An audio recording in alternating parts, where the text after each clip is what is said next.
and get high-speed internet for just $29.99 a month.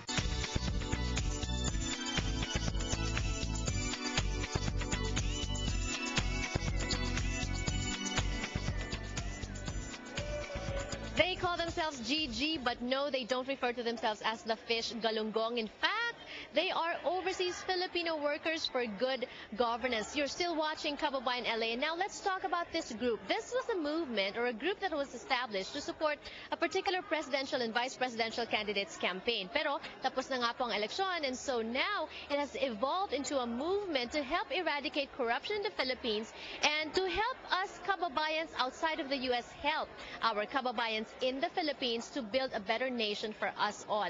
Kilalanin po natin sila. Yeah, I'm part of the organizing team of this Overseas Filipinos for Good Government convention. Primarily, we came here to participate in the inauguration of the new President Pinoy, or President Ninoy Aquino. Okay? And as you probably know, it all started back in the U.S. when we formed U.S. Pinoys for Noynoy Mar. This was about in September. Started in San Francisco with Rodel Rodis and Ted Lagwaran.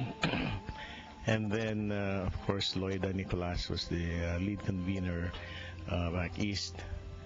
And, of course, it spread quickly to California, and we formed Southern California chapter.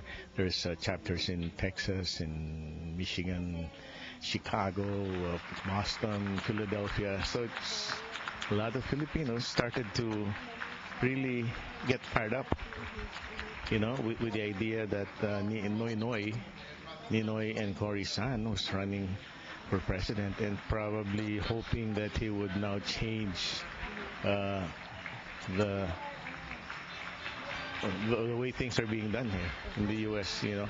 Obviously, you have been successful in that campaign, but and now giving birth to this Overseas Filipino Workers for Good Government convention. It says first annual. Does this mean that it's going to be a regular thing? And then you also mentioned earlier that you just did this to attend the inauguration, but now it has spiraled into a convention where you're going to have speakers. And what topics are you planning to tackle? Yes, of course. After we fought successfully for Ninoy Aquino, and he won, the natural thing was, hey, why don't we all go attend the inauguration? Now, you know, but after U.S. Pinoys for Noynoy Mar, you know, and he won, then what?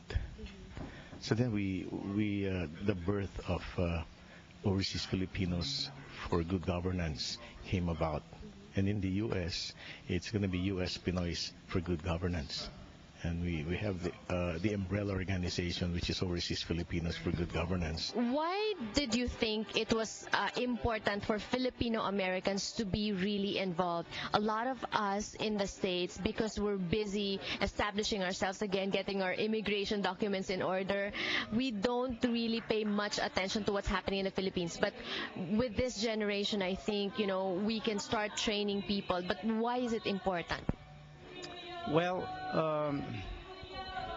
there's a lot of people, Filipinos in the U.S., who even if they've done well professionally, financially, feel that they're never completely fulfilled unless they do something good for their fellow Filipinos who are still suffering in the Philippines. As long as people suffer in the Philippines, we don't feel completely fulfilled. Some people feel that way, and so they get involved. For some people, the focus is on their own interest for survival, and so therefore they have to take care of that first. But there are those who made these commitments a long time ago when they were young, and they continue with this kind of commitment for the rest of their lives.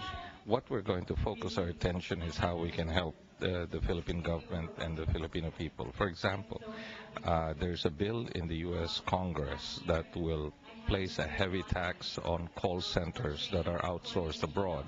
There are 50,000 Filipinos who work in call centers of the U.S. here. If that bill passes, that's going to kill that industry, and that's going to cause great unemployment. So we're determined to defeat that bill.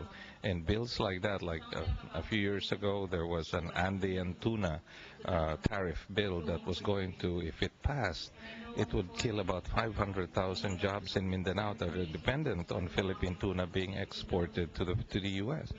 We actively campaigned against it and we defeated it. So we have a role in the United States, not only of stopping bills like that, but also pushing for bills that will benefit the Philippines, because there are 4 million of us in the U.S. and we're all over the country and we have voting power. So we see ourselves as being in that position, and we will be raising funds when there are disasters, and we will be encouraging people to register and vote and become dual citizens. I mean, there's just so much we feel we can do in the United States.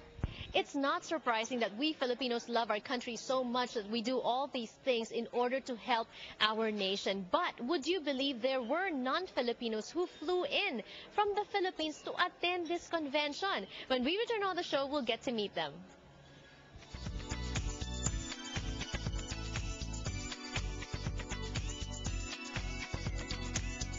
It's time to play You Think Your Cable is Cheaper? Bili na ng Square para makasali. Ay, kababayad mo lang ng cable bill mo? Wala.